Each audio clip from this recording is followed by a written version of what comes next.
This channel does not promote any violent, harmful, or illegal activities. All content provided by this channel is meant for an educational purpose only.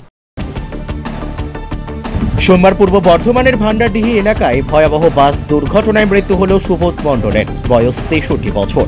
নিহত ব্যক্তি নাতঘাট গ্রাম পঞ্চায়েতের নিমার গ্রামের বাসিন্দা। জানা গিয়েছে, স্ত্রী সুলেখা মণ্ডলকে নিয়ে বর্ধমানে ডাক্তার দেখাতে এসে ফেরার পথে দুর্ঘটনার কবলে পড়েন তারা। আসানসোল কৃষ্ণনগর রুটের যাত্রী বোঝাই বাসটি কৃষ্ণনগরের দিকে যাচ্ছিল। প্রায় 70 থেকে 80 জন যাত্রী নিয়ে দ্রুত গতিতে চলা বাসটি নিয়ন্ত্রণ হারিয়ে উল্টে যায় বর্ধমান নবদ্বীপ রোডের ভান্ডারডিহি এলাকায়। ঘটনায় আহত হন অন্তত 32 জন, যাদের মধ্যে 10 জনের অবস্থা আশঙ্কাজনক। আহতদের মধ্যে এক শিশুও রয়েছে। সকলকে বর্ধমান মেডিকেল কলেজ হাসপাতালে ভর্তি করা হয়েছে।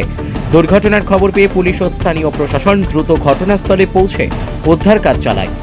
হাসপাতালে উপস্থিত হন অতিরিক্ত পুলিশ সুপার অর্ক ব্যানার্জি। যাত্রীদের অভিযোগ, বাসটি অতিরিক্ত গতিতে চলছিল বলেই দুর্ঘটনাটি ঘটে। পুলিশ প্রাথমিক তদন্ত শুরু করেছে। অ্যাক্সিডেন্টটা গাড়িটা খুব টানটানের গাড়ি, তো ওর থেকে টানটানের গাড়ি পিছনে কৃষ্ণনগর আসানসোল নবদ্বীপ আছে, সুইটি বাসটার নাম। তার ভয়ে সে ছুটছে, 5 মিনিট মার্জিন। 2 জায়গায় চান্স নিয়েছিল ওরকম হওয়ার, কিন্তু বেঁচে গেল। হারিয়ে গেছিল 2বার। আমি ড্রাইভারের পিছনেই বসেছিলাম।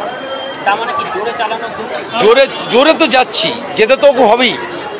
5 মিনিটের মার্জিন গাড়ি, 2 মিনিট খেয়ে নিলে তাকে তো মেকআপ করতে হবে। ছুটছিল, লং সাইডে গাড়ি একটা ঢুকছে, সেবি বাই নিতে পারলো না। এবার এ যেটুকু নিল, কারেন্টের পোলটাকে উড়িয়ে দিল। পোলটাকে উড়িয়ে গিয়ে নিয়ন্ত্রণ হারিয়ে গেল। গিয়ে দেখছে নয়নজুলি জলে নেমে পড়ছে। এবার গাড়িটা মায়ে কেটে দিল। তখন কালভার্টের ওপরে আড়াআড়ি শুয়ে গেল, দুদিকে জ্যাম হয়, পাল্টি পুরো পাল্টি। আমরা প্রাথমিক তদন্ত চলছে। আমরা যত তাড়াতাড়ি সম্ভব যারা আহত ছিল তাদেরকে আমরা বর্ধমান মেডিকেল কলেজে পাঠানোর ব্যবস্থা করেছি। আমরা প্রাথমিক তদন্ত শেষ হওয়ার পর আমরা ডিটেলসগুলো ব্রিফ করতে পারব।